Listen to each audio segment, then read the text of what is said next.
ഈ ഷോർട്സ് നിങ്ങൾക്കൊരു അനുഗ്രഹമാകും. നിങ്ങൾ വിശ്വാസത്തിൽ മടുത്തിരിക്കുകയാണെങ്കിൽ, എല്ലാവരാലെയും മടുത്ത് വല്ലാത്ത ദുഃഖത്തിലിരിക്കുകയാണെങ്കിൽ നിങ്ങൾക്കുള്ള ഒരു അനുഗ്രഹമായൊരു മെസ്സേജാണിത്. ഇനി നിങ്ങൾ ചെയ്യേണ്ടത് ദാനിയേലിൻ്റെ പുസ്തകം 1-ാം അധ്യായം ഒന്ന് വായിക്കണം. മനസ്സിരുത്തിയൊന്ന് വായിക്കണം. അതിൻ്റെ ഓരോ വാക്യങ്ങൾ ശ്രദ്ധിക്കണം.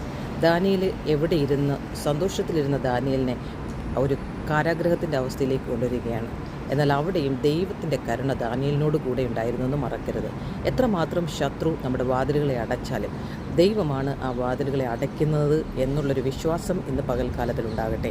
എന്നാലും ദാനിയേൽ തൻ്റെ ദൈവത്തെ മറന്നൊന്നും ചെയ്യുവാൻ ഇടവരുത്തിയില്ല.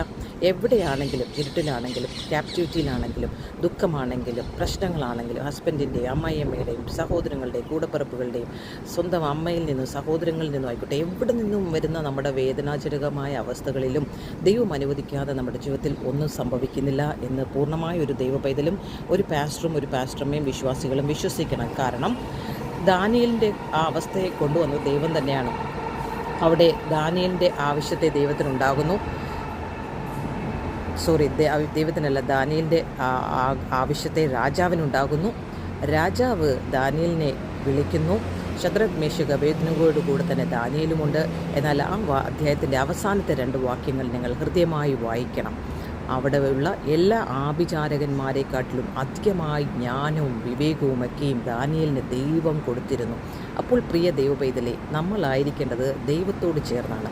അല്പസന്തോഷത്തിനു വേണ്ടി ആ സിസ്റ്റം ഒന്ന് ഫോളോ ചെയ്യാം, ഈ സിസ്റ്റം ഒന്ന് ഫോളോ ചെയ്യാമെന്ന് വിശ്വസിച്ച് പലരുടെയും യൂട്യൂബുകളും കണ്ട് നമ്മൾ ഈ ടെക്നോളജി നമ്മുടെ ശരീരത്തിൽ ഉപയോഗിക്കുമ്പോൾ ഒരു കാര്യം ഓർക്കണം. ദൈവത്തെ മാത്രം വിശ്വസിക്കുക. ദൈവത്തിൻ്റെ മന്ദിരം, ആത്മാവിൻ്റെ മന്ദിരമാകുന്നു നമ്മുടെ ശരീരമെന്ന് മറക്കരുത്. ദൈവഹിതമല്ലാത്തതൊന്നും ഭക്ഷിക്കുകയോ വേണ്ടാത്തതൊന്നും ചെയ്യാതെ ദൈവത്തിൻ്റെ വചനത്തിൽ ഉറയ്ക്കുക. എന്നാൽ ഞാൻ പടക്കൂട്ടത്തിന് നേരെ പാഞ്ഞു ചെല്ലും, എൻ്റെ ദൈവത്താൽ ഞാൻ മതിൽ ചാടി കടക്കുമെന്ന് മാത്രം പറഞ്ഞാൽ പോരാ. പറയുന്നവരാണ് ഇപ്പോഴുള്ളത്, പക്ഷേ ചാടിക്കടക്കുന്നവരെയാണ് ദൈവത്തിന് ആവശ്യം. നിങ്ങളെ ഒരു ദാനിയേലിനെ പോലെയാണ് ദൈവം കണ്ടിരിക്കുന്നത്. നിങ്ങൾ വിശ്വസ്തനായിരുന്നാൽ നിങ്ങളോടുള്ള വാഗ്ദത്തത്തെ ദൈവം നിവർത്തിക്കുക തന്നെ ചെയ്യും. ഏതവസ്ഥയിലിരുന്നാലും, ഏത് കാരാഗ്രഹത്തിൽ, നിങ്ങളുടെ അച്ചാച്ചനായിക്കോട്ടെ, അമ്മച്ചി ആയിക്കോട്ടെ, ആര് നിങ്ങളുടെ വാതിലിനെ അടച്ചാലും ദൈവം വാതിലിനെ സമയത്ത് തുറക്കും. പെട്ടകത്തിനെ അടച്ചത് ദൈവമാണെങ്കിൽ തുറന്നതും ദൈവം തന്നെയാണ്. Hallelujah. Never give up. God has a great plan about U.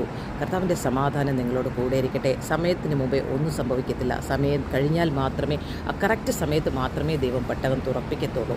So never give up. അവിടെ ഇരിക്കുമ്പോൾ വിശ്വസ്തനായിരിക്കുക. ദൈവത്തിൻ്റെ കരം നിങ്ങളോട് കൂടെയുണ്ട്. അവൻ്റെ ഭുജബലത്താലെ നിങ്ങൾ നടക്കുക. Just trust in God's promises. Never give up. God has a great plan about you. അവൻ വാഗ്ദത്തം ചെയ്ത് നിവർത്തിക്കും. നിൻ്റെ ഈ കഷ്ടങ്ങളെല്ലാം മാറും. Jesus loves U.